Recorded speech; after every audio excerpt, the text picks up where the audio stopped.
ರಾಜ್ಯದಲ್ಲಿ ಮುಂಗಾರು ಕೈಕೊಟ್ಟಿದೆ, ರೈತರು ಕಂಗಾಲಾಗಿ ಹೋಗಿದ್ದಾರೆ. ಎಲ್ಲ ಬೆಳವಣಿಗೆಗಳ ನಡುವೆನೇ ರಾಜ್ಯ ಸರ್ಕಾರ ಮನೆಗೆ ಮಾರಿಯಾಗಿ ಪರರಿಗೆ ಉಪಕಾರಿ ಆಗ್ತಾ ಇದೆಯಾ ಅಂದರೆ ಒಂದು ಕಡೆ ಈಗ ಸಾಕಷ್ಟು ಸಮಸ್ಯೆಗಳಾಗಿದೆ ಮಳೆಯಿಂದ ಅನ್ನುವಂಥದ್ದು ಗೊತ್ತಿದೆ. ಎಲ್ಲ ಬೆಳವಣಿಗೆಗಳ ನಡುವೆನೇ ತಮಿಳುನಾಡಿಗೆ ನೀರು ಹರಿಸಲಿಕ್ಕೆ ಸರ್ಕಾರ ಮುಂದಾಗಿದೆಯಾ?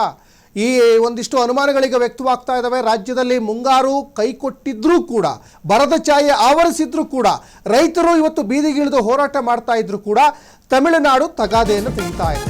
ರಾಜ್ಯದಲ್ಲಿ ಮುಂಗಾರು ಮಳೆ ಕೈಕೊಟ್ಟಿದೆ, ಬರದ ಛಾಯೆ ಆವರಿಸಿದೆ.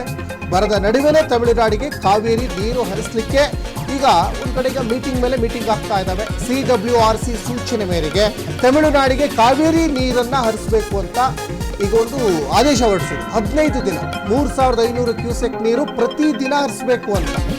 ಆದೇಶಕ್ಕೂ ಮುನ್ನ ತಮಿಳುನಾಡಿಗೆ ಈಗ ನೀರು ಹರಿತಾ ಇದೆ ಅನ್ನುವಂಥದ್ದು ಒಂದು ಸ್ಥಳೀಯರ ವಾದ.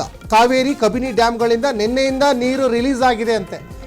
ಗಗನಚುಕ್ಕಿಯಲ್ಲಿ ಸರ್ಕಾರದ ಉದ್ದಟತನ ಬಯಲಾಗಿದೆ. ಹಾಗಾದ್ರೆ ಸರ್ಕಾರ ಮನೆಗೆ ಮಾರಿ ಊರಿಗೆ ಉಪಕಾರಿನ? ಹಾಗಾದ್ರೆ ಯಾಕಂದ್ರೆ ಒಂದ್ ಕಡೆ ನೋಡಿ, ಮಳೆ ಇಲ್ಲ, ಜಲಾಶಯಗಳು ಆಲ್ರೆಡಿ ಇವಾಗ ನೀರಿನ ಮಟ್ಟ ಡೆಡ್ ಸ್ಟೋರೇಜ್ ಹಂತಕ್ಕೆ ಹೋಗಿ ನಿಂತಿದ್ದಾವೆ. ಇಲ್ಲಿ ನಮಗೆ ಮಳೆಯಾಗಿ ಜಲಾಶಯ ಭರ್ತಿಯಾಗಿದ್ರೆ ಏನೋ ಕೊಡ್ಬೋದಪ್ಪ. ನೋಡಿ, ಇವತ್ತು ಏಕಾಏಕಿ ಫಾಲ್ಸ್ಗೆ ಈಗ ಜೀವಜಲ ಹೆಚ್ಚಾಗಿದೆ. ಕಳೆದ 10 ರಿಂದ 15 ದಿನಗಳಿಂದ ನೀರಿಲ್ಲದೆ ಫಾಲ್ಸ್ಗಳು ಬಣಗುಡ್ತಾ ಇದ್ವು. ಈಗ ಮಂಡ್ಯ ಜಿಲ್ಲೆ ಮಳವಳ್ಳಿ ತಾಲೂಕಿನ ಗಗನಚುಕ್ಕಿ ಫಾಲ್ಸನ್ನು ನೀವು ದೃಶ್ಯಾವಳಿಯಲ್ಲಿ ಗಮನಿಸ್ತಾ ಇದ್ದೀರಲ್ವಾ? ಒಂದಿಷ್ಟು ಫಾಲ್ಸಿಗೆ ನೀರು ಈಗ ಹರಿದು ಬರ್ತಾ ಇದೆ. ಆದರೆ ಈ ಫಾಲ್ಸಿಗೆ ನೀರು ಹರಿದು ಬಂದ ತಕ್ಷಣ ನೀವು ತಮಿಳುನಾಡಿಗೆ ನೀರು ಬಿಡೋಕ್ಕಾಗಲ್ಲ. ಯಾಕಂದರೆ ಯಾವುದೇ ಒಂದು ಜಲಾಶಯದಲ್ಲಿ ಇಂತಿಷ್ಟು ನೀರು ಇರಬೇಕು, ಇಷ್ಟು TMC ನೀರು ಇರಬೇಕು ಅನ್ನುವಂಥ ಒಂದು ಅಂದಾಜು ಇರ್ತದೆ. ಆ ತಜ್ಞರು ಅದ್ರ ಬಗ್ಗೆ ಒಂದಿಷ್ಟು ಮಾಹಿತಿಗಳನ್ನು ಕೊಟ್ಟಿರ್ತಾರೆ. ಸರ್ಕಾರದವರು ಕೂಡ ತಜ್ಞರ ಜೊತೆ ಸಮಾಲೋಚನೆಯನ್ನು ಮಾಡಿರ್ತಾರೆ.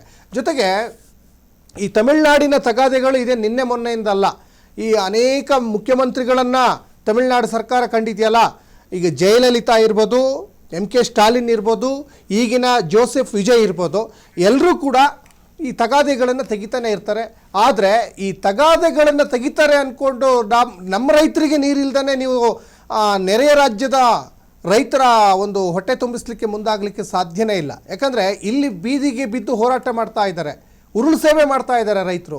ಹಾಗಾಗಿ ಈ ಬರದ ನಡುವಿನ ತಮಿಳುನಾಡಿಗೆ ಕಾವೇರಿ ನೀರು ಹರಿದು ಹೋಗ್ತಾ ಇದೆ ನಿನ್ನೆಯಿಂದನೇ ಅನ್ನುವಂಥದ್ದು ನಿಜಕ್ಕೂ ಕಳವಳಕಾರಿ ವಿಚಾರ. ಇದು ಸದ್ದಿಲ್ಲದೆ ನೀರು ಹರಿತಾ ಇದೆ. ಹಾಗಾದರೆ CWRC ಸೂಚನೆಯನ್ನು ಕೊಟ್ಟಿದೆ. CWRCಯಲ್ಲಿ ಇರುವಂಥ ಅಧಿಕಾರಿಗಳು ಮನುಷ್ಯರೇ ಅಲ್ವಾ?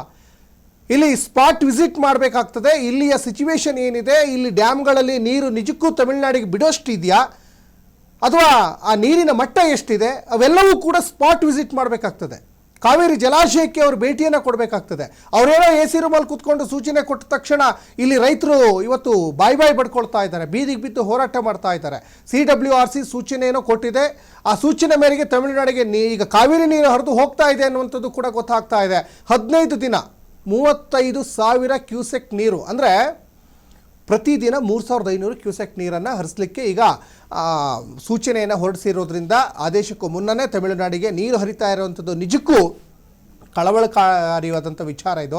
ಇದ್ರ ಬಗ್ಗೆ ಒಂದು ಸ್ಪಷ್ಟನೆಯೇ ಇಲ್ಲ ಯಾರಿಗೂ ಕೂಡ. ನೋಡಿ ಪಾಪ, ಕಳೆದ ಬಾರಿನೂ ಇದೇ ರೀತಿಯಾದಂಥ ಪರಿಸ್ಥಿತಿ ಆಗಿತ್ತು. ಇಲ್ಲಿ ರೈತರಿಗೆ VC ನಾಲೆ ಮುಖೇನವಾಗಿ ನೀರು ಆ ಜಮೀನುಗಳಿಗೆ ನೀರು ಹರಿಬೇಕಾಗಿತ್ತು. ಆದರೆ ಇಲ್ಲಿ ರೈತರಿಗೆ ನೀರು ಕೊಡದೇ ತಮಿಳುನಾಡಿಗೆ ನೀರು ಕೊಟ್ಟಿದ್ರು ಅಂತ ಕಳೆದ ಬಾರಿನೂ ರೈತರು ಹೋರಾಟ ಮಾಡಿದರು. ಮಂಡ್ಯ ಭಾಗದ ರೈತರು ಈ ಬಾರಿನೂ ಹೋರಾಟ ಮಾಡ್ತಾ ಇದ್ದಾರೆ.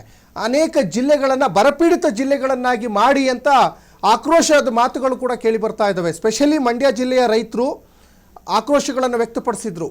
ಮಂಡ್ಯದಲ್ಲಿ ನೀರಿಲ್ಲ, ಮಳೆಯಿಂದ ಸಾಕಷ್ಟು ಸಮಸ್ಯೆ ಆಗ್ತಾ ಇದೆ, ಮಳೆನೇ ಬರ್ತಾ ಇಲ್ಲ ಅಂತ ರೈತರು ಕಂಗಾಲಾಗಿದ್ದಾರೆ. ಜೊತೆಗೆ ಬರಪೀಡಿತ ಜಿಲ್ಲೆಯನ್ನಾಗಿ ಘೋಷಣೆ ಮಾಡಬೇಕು, ಅದಾದಮೇಲೆ ಕೇಂದ್ರದ ಅಧ್ಯಯನ ತಂಡದವರು ನಮ್ಮ ಜಿಲ್ಲೆಗೂ ಬರಬೇಕು ಅಂತ ಅವರು ಹೋರಾಟಗಳನ್ನು ಮಾಡ್ತಾ ಇದ್ದಾರೆ. ಈಗ ತಮಿಳುನಾಡಿಗೆ ನೀರು ಬಿಡ್ತಾ ಇರುವ ವಿಚಾರದಲ್ಲಿ ಮತ್ತೆ ಹೋರಾಟಗಳನ್ನು ಮಾಡ್ತಾ ಇದ್ದಾರೆ. ಒಂದು ಮಾತಿದೆ, ಮಂಡ್ಯ ಗುಡುಗಿದ್ರೆ ಇಡೀ ಇಂಡಿಯಾನೇ ನಡುಗುತ್ತೆ ಅಂತ.